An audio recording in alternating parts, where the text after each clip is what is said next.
तो दोस्तों, मेरा नाम सबा है। उम्र मेरी 30 साल है। किस्मत ने मुझे बहुत जल्दी बेवा बना दिया। मेरे शौहर अच्छे आदमी थे, मगर उनकी मौत के बाद जिंदगी जैसे रुक सी गई। तन्हा रातें, सुनसान दिन और पड़ोसियों के ताने, यही सब मेरा सहारा रह गया था। मैं अक्सर सोचती थी कि औरत चाहे कितनी ही मजबूत क्यों ना हो, मगर उसको एक साथी की, एक सहारे की जरूरत हमेशा रहती है। दिल की गहराइयों में खालीपन घर बना ले तो इंसान हंसते हुए भी रोता है। एक दिन मुझे बाजार जाना था, सोचा रिक्शा ले लूं। गली के मोड़ पर खड़ा एक जवान सा रिक्शे वाला दिखा। चेहरे पर मुस्कुराहट, आंखों में शरारत और बात करने का ढंग कुछ अलग ही था।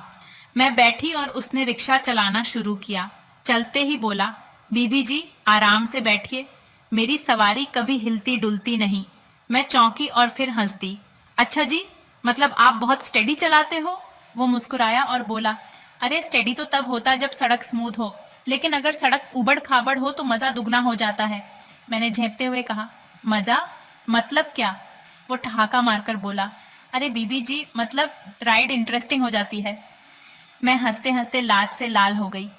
समझ नहीं आ रहा था कि ये सीधी बात कर रहा है या कुछ और इशारे हैं। थोड़ी देर बाद उसने कहा, बीबी जी आपका सामान भारी तो नहीं है? मेरी गाड़ी में जो बैठता है उसका पूरा बोझ मैं उठा लेता हूँ। मैंने धीरे से कहा, सामान तो हल्का है लेकिन दिल भारी है। वो हंसते हुए बोला, तो फिर दिल भी मुझे दे दीजिए, मैं उठा लूंगा। मेरा रिक्शा स्ट्रांग है। उसकी बात सुनकर मैं हंसी भी और दिल में एक हलचल भी हुई। शायद लंबे समय के बाद किसी ने इतनी बेबाकी से मुझसे बात की थी।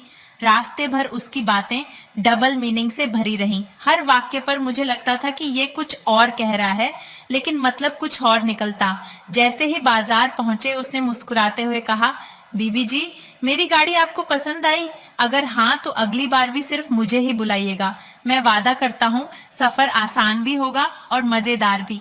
मैंने उसकी आंखों में झांका और सोचा, ये रिक्शे वाला है या मेरी तन्हा जिंदगी का नया सफर। तो दोस्तों, उस दिन रिक्शे वाले की बातें मेरे कानों में गूंजती रहीं। मैंने सोचा ये बंदा है तो बड़ा नटखट, मगर अजीब बात यह थी कि उसकी हर बात में एक ऐसा तड़का था जैसे आम दाल में लाल मिर्च का छौंक। सुनने में शरारती पर मतलब में सीधा। अगले हफ्ते मुझे फिर बाजार जाना पड़ा।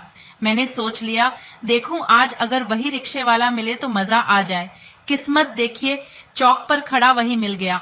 उसने मुझे देखते ही मुस्कुराकर कहा, मैडम आज तो लग रहा है घोड़ी फिर से दौड़ने वाली है। मैंने घूर कर कहा, क्या मतलब? वो बोला हंसते हुए, अरे मतलब ये कि फिर से मेरी रिक्शा पर सफर होगा और इस बार स्पीड डबल रहेगी। मैंने कहा, कहीं फिर से गड्ढे में ना गिर जाएं। वो बोला, मैडम अगर गिरें भी तो मेरी गोद में ही गिरेंगी। सीट तो मजबूत है पर ड्राइवर उससे भी मजबूत। मैंने शर्माते हुए कहा, बातें तो ऐसे करते हो जैसे शादी ब्याह का मंडप यही रिक्शा हो। वो बोला तुरंत, अरे मैडम अगर चाहें तो बारात भी ले आऊं इसी पर। वैसे भी आजकल छोटी बारात और बड़ी दिल वाले ज्यादा चलते हैं। मैं हंस पड़ी। उसकी शरारती बातें मुझे खींच रही थीं। मैंने जानबूझकर पूछा, तुम्हारी रिक्शा रोज इतनी हिलती क्यों है? वो आंख दबाकर बोला, मैडम रिक्शा नहीं, ये तो दिल हिलता है जब आप बैठती हैं, वरना दूसरों के लिए तो बस मशीन है। उसकी बात सुनकर मुझे हंसी भी आई और अजीब सा सुकून भी। उसने रेडियो ऑन कर दिया। एक पुराना गाना बज रहा था, जो तुमको हो पसंद वही बात कहेंगे। मैंने मजाक में कहा, अगर मैं कहूँ स्पीड कम करो तो मानोगे? उसने झट से जवाब दिया, अगर आप कहें तो रिक्शा क्या, मेरी सांसें भी रोक दूं। मैंने सोचा ये आदमी बातें बनाना जानता है, पर ये सिर्फ बातें हैं या कुछ और भी? ये सस्पेंस मेरे दिल में बढ़ता जा रहा था। उस दिन रिक्शा से उतरते वक्त मैंने जानबूझकर पूछा, भैया तुम्हें थकान नहीं होती? वो हंसकर बोला, मैडम थकान तब होती है जब बोझ ढोया जाए। आप तो खुशबू हैं, आपको उठाकर तो जान में जान आ जाती है। मैंने चुपचाप मुस्कुराकर उसे पैसे दिए। वो फिर आंख दबाकर बोला, मैडम ये किराया है या नजराना?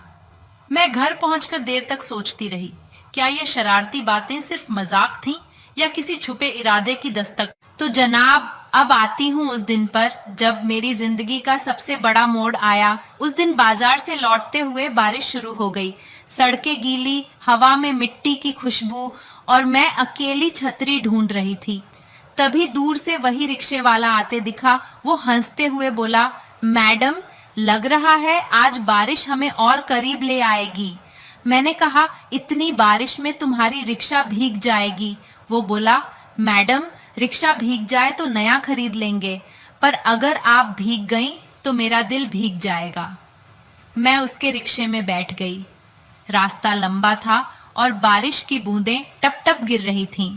वो ड्राइव करते करते अचानक बोला, मैडम, आप अकेली रहती हैं, थकान नहीं होती?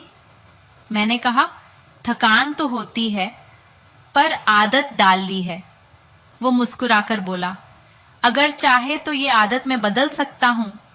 मैंने मजाक में कहा, अच्छा, तुम डॉक्टर हो क्या? वो बोला, नहीं मैडम, मैं ड्राइवर हूँ, पर दिलों का डॉक्टर भी हूँ। उसकी बातें अब मुझे चुभने के बजाय अच्छी लगने लगी।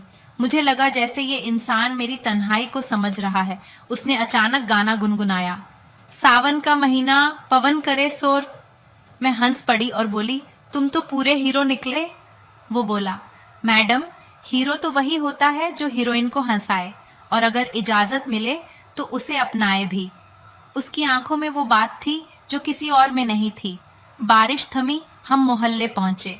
उतरते वक्त उसने मेरी तरफ देखकर धीरे से कहा, मैडम, मैं गरीब हूँ, रिक्शा चलाता हूँ, लेकिन क्या आपको कभी लगा कि जिंदगी इस रिक्शे की तरह है? कभी हिलती है, कभी रुकती है, पर अगर साथी सही हो तो सफर आसान हो जाता है।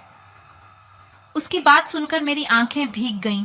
मैंने पहली बार सोचा, ये मजाक और डबल मीनिंग बातें शायद सिर्फ शरारत नहीं थीं, ये उसके दिल की सच्चाई भी थी।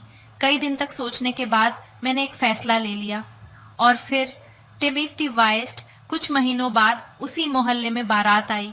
ढोल ढमाका, रोशनी और सबकी निगाहें मेरे घर पर थीं। दुल्हन मैं थी और दूल्हा वही रिक्शे वाला। लोग हैरान थे, कुछ हंस रहे थे, कुछ ताने दे रहे थे, पर मैं सिर्फ इतना सोच रही थी, जिंदगी का असली सफर उसी के साथ अच्छा है जो हर मोड़ पर हंसा सके और रस संभाल भी सके। उस दिन मुझे एहसास हुआ कि तन्हाई का इलाज महंगे डॉक्टर नहीं बल्कि सच्चा इंसान होता है, और मेरा वो इंसान मेरा रिक्शे वाला ही निकला।